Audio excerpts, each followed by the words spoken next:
आपकी अदालत मध्ये cricket star Harbhajan Singh यांच्यावर आरोप आहे की हे खूप खोडकर आहे. हरभजन नवजोत सिंग सिद्धू म्हणतात की जो उघडा माणूस स्वतःचा शर्ट देईल त्याच्यापासून जपून राहा आणि ड्रेसिंग रूम मध्ये मस्तीखोर हरभजन पासून सावध राहा. सर तो जो नॉटी बॉय होता तो मागे राहिला आहे. आता माझं माझं लग्न झालंय, मी मोठा झालोय आणि मी इतकी मस्ती नाही करत आता. पण हो, सुरुवातीला लहानपणी खूप जास्त मस्तीखोर होतो आणि ते कुठे ना कुठे ती मस्ती माझ्या गेममध्ये दिसत होती आणि दिसत आहे. आता भले कमी दिसत असेल, पण पण सर ते नेचरमध्ये आहे. काय करू? पंजाबी आहे नेचरने आणि जिंदा दिल माणूस आहे आणि थोडंफार मस्ती तर माणूस नाही करणार तर कोण करणार ना? बघा, सगळ्यांनी पाहिलं सौरभ गांगुलींना शर्ट काढताना, पण मला सांगितलं की तुमचाही शर्ट अर्धा उतरला होता. नक्कीच ते लॉर्ड्समध्ये मला लक्षात आहे, कारण फ्लिंटॉपने इथे शर्ट काढला होता वानखेडे स्टेडियममध्ये फायनल मॅचमध्ये. त्याने त्याचा शर्ट काढून तो पळाला होता. तर आम्हाला लक्षात होतं ते आणि जशी आम्ही मॅच जिंकलो तिथे नेटवेस्टमध्ये, तर दादांनी त्यांचा शर्ट काढला आणि मी पण काढणारच होतो, पण इथपर्यंत काढला होता. तर राहुलने माझा हात पकडला आणि "नाही, नाही नको काढूस, तू नको काढूस." तर ते खूप चांगलं काम केलं होतं राहुल द्रविडने, की मला माझा शर्ट काढू दिला नाही. नाहीतर मग माझ्याही आज त्या यादीमध्ये नाव असतं, सलमान खान नंतर शर्ट कोणी काढला तर मग भज्जी नाही. मग दादानंतर मी.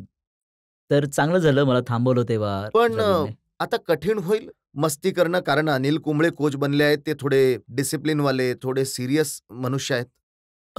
हो, अनिल भाई एक असे व्यक्ती आहेत, जे त्यांचा मी आदर करतो आणि मी खूप वर्ष त्यांच्याबरोबर क्रिकेट खेळलो आहे आणि मी जेव्हा इंडियन क्रिकेट टीममध्ये नव्हतो, तेव्हापासून मी त्यांना ओळखत आहे. तर त्या वर्षामध्ये मी त्यांच्याकडनं एकच गोष्ट शिकलो, की डोंट एव्हर गिव्ह अप.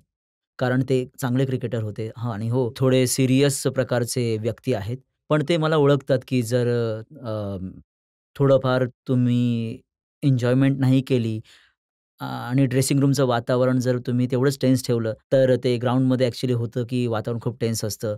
तिथे तुम्हाला मस्करी नाही सुचत, तुमचं डोकं वापरलं जात असतं, की तुम्हाला बॅट्समनला कसं आउट करायचं आहे, तुमचा पुढचा प्लॅन काय असला पाहिजे. पण जर तुम्ही ड्रेसिंग रूममध्ये पण तेवढंच टेन्स राहिलात, तर कदाचित ती गोष्ट तुम्ही तेवढ्या चांगल्या प्रकारे नाही करू शकणार ग्राउंडवर जाऊन जी तुम्हाला करायची आहे. तर अनिल भाई मला ओळखतात. ही नोज माय नेचर, की मी असाच आहे आणि असाच राहणार आहे पुढे जाऊन. आणि पण मला नाही वाटत, की मी खेळत असताना जेवढं वर्ष मी त्यांच्यासोबत खेळलोय, त्यांना कधी प्रॉब्लेम झालाय असेल माझ्या प्रॉब्लेम तर नेचरचा. असा झाला होता की तुमच्या चांगल्या खेळण्यामुळे कधी-कधी अनिल कुंबळेंना बेंचवर बसून राहावं लागायचं. ती ती गोष्ट वेगळी आहे, की एक जसं मी म्हटलं ना, की अनिल भाई खूप म्हणजे इंडियाचे सगळ्यात मोठे मॅच विनर आहेत माझ्या नजरेमध्ये. कारण की बॉलर नेहमीच मॅच जिंकवत असतात. जर आम्हाला 20 विकेट घ्यायच्या आहेत, तर त्या बॉलरच घेत असतात आणि मॅच जिंकवत असतात. ऑफकोर्स रन्स हवे असतात बोर्डवर, पण बोर्डावर जर 170 रन लागले असतील, तर बॉलर्सजवळ एक चान्स आहे, की मॅच जिंकू देतील आणि भाई पेक्षा चांगलं कोणीही काम केलेलं नाहीये आणि हो, माझ्यामुळे त्यांना बाहेर बसावं लागलं. कारण त्या दिवसांमध्ये मी खूप चांगलं करत होतो आणि कित्येकदा तर मला स्वतःलाच वाईट वाटायचं, की इतका मोठा बॉलर माझ्यामुळे बाहेर बसलाय. कारण आता मी 20 वर्षाचा होतो आणि मी यंग होतो, चांगलं करत होतो. पण कॅप्टन मला चूज करत आहे त्यांच्या आधी. तर माझ्यासाठी एक खूप मोठी गोष्ट होती आणि प्रत्येक वेळी माझ्यासाठी ते चॅलेंज ठरत होतं, की मला जे मी मागे केलंय त्यापेक्षा उत्तम करायचं आहे. ज्यामुळे इतका मोठा प्लेयर जो बाहेर बसलाय, त्यांना असं नको बघा, वाटायला, आता की समस्या होत असते की इतका मोठा प्लेयर आहे हरभजन सिंग, त्यांनाही बेंचवर बसवून ठेवतात. ते म्हणतात ना, कर्म कर्म तुमचं जमा होत असतं. तर आता जी मुलं जे चांगलं करत आहेत, तर त्यांना खेळण्याची संधी मिळत आहे. तर जिथे मला संधी मिळाली, मी चांगलं आता करण्याचा जाऊया प्रयत्न ड्रेसिंग करेन. रूममध्ये, तर तुम्हाला दिसत असेल कित्येक मुलं तर अशी सुद्धा आहेत आपल्या इंडियन टीमचे प्लेयर्स, जेव्हा तुम्ही खेळायला सुरुवात केली होती ते 1-2 वर्षांचे होते. मी हो, जवळपास आता 18 वर्ष झाली आहेत मी खेळतोय. तर आजकाल जी आपली क्रिकेटची जनरेशन आहे, ते आता खेळत आहे. त्यांचं वय तेच आहे. कोणी 20 वर्षाचं आहे, कोणी 22 वर्षांचा आहे. तर कधी-कधी वाटतं, की यंग मुलांमध्ये अंकल आलाय खेळायला.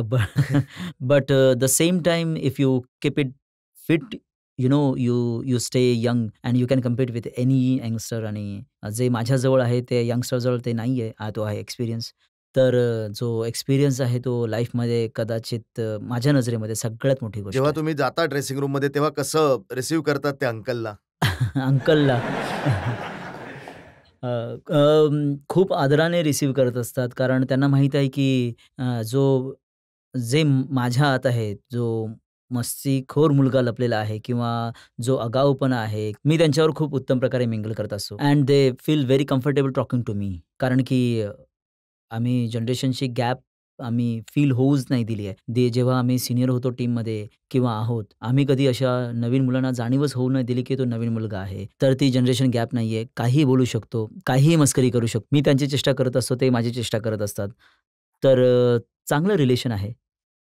पण तुम्हाला हे चॅलेंजिंग फील होत असेल, की तुम्ही तर जिमपासून लांब पळणारे माणूस होतात. आता जास्त फिटनेस करावी लागत आहे. बघा जिम ही अशी गोष्ट आहे, की जी मी खूप अव्हॉइड केली आहे खूप वर्षांपर्यंत. कारण की मला वाटत होतं, की माझी बॉडी इतकी फिट आहे, इतकी फ्लेक्सिबल आहे, माझ्या बॉडीमध्ये ती कदाचित संपून जाईल. तिथेच मी चुकीचा होतो आणि जे हळू आता जशी ती जनरेशन आली आहे किंवा ट्रेनिंग मेथड आल्या आहेत, तर ते आम्हाला लक्षात येतंय, की ट्रेनिंग खूप गरजेचं आहे आणि जिम पण तेवढीच इम्पॉर्टंट आहे. जसं-जसं तुमचं वय वाढतं, तर तुम्ही ट्रेनिंग नाही करत असाल, तर जिम नाही करत असाल, तर तुम्ही म्हातारपण जे आहे ते तुमच्या जवळ खेचत आहात. तर म्हातारपणाला दूर पळवण्यासाठी किंवा हाडांना मजबूत ठेवण्यासाठी तरी जिम ही अशी गोष्ट आहे आणि टेक्निक्स अशी गोष्ट आहे, जर तुम्ही शिकत असाल तर यू स्टार्ट एन्जॉयिंग इट. मागच्या 5-6 महिन्यापासून मी या यंग टीमसोबत राहिलोय तर सतत आणि I have got to learn a lot from someone like Virat Kohli, Shikhar Dhawan. हे मला खेचून घेऊन जातात, की या जिममध्ये आणि आता मी इतकं एन्जॉय करतो त्या गोष्टीला, की मी त्याच्याशिवाय राहू शकत नाही. खूप साऱ्या गोष्टी शिकला असाल. आता हो, जमाना नक्कीच. बदललाय. आता आजच्या जमान्यामध्ये तर गर्लफ्रेंडना सुद्धा अलाउड केलंय. प्लेयर्स बरोबर जाणं हे सुद्धा शिकलात? बघा मी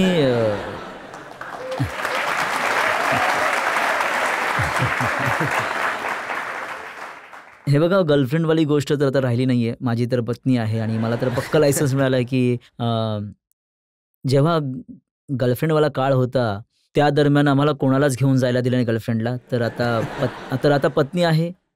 आता कोणी थांबवत नाही. सगळे म्हणत असतात, की "नाही, पत्नी मस्ट गो. तुम्ही जा किंवा नका जाऊ टूरला. बायकोला सोबत घेऊन जाणं फार गरजेचं आहे."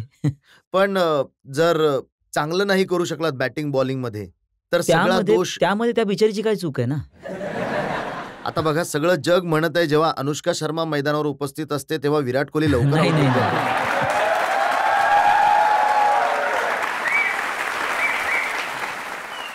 सर हे माहीत नाही लोकांना असं का वाटतं, की अनुष्काच्या असण्याने तिथे विराट कोहली रन नाही बनवत.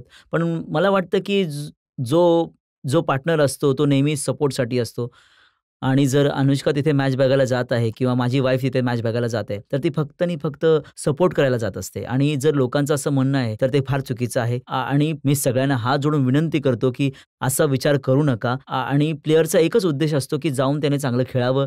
त्याच्या वाईफचा किंवा गर्लफ्रेंडचा एकच उद्देश असतो, की तो चांगला खेळावा, जेणेकरून तो इंडियाला मॅच जिंकून देऊ शकेल. As simple as that.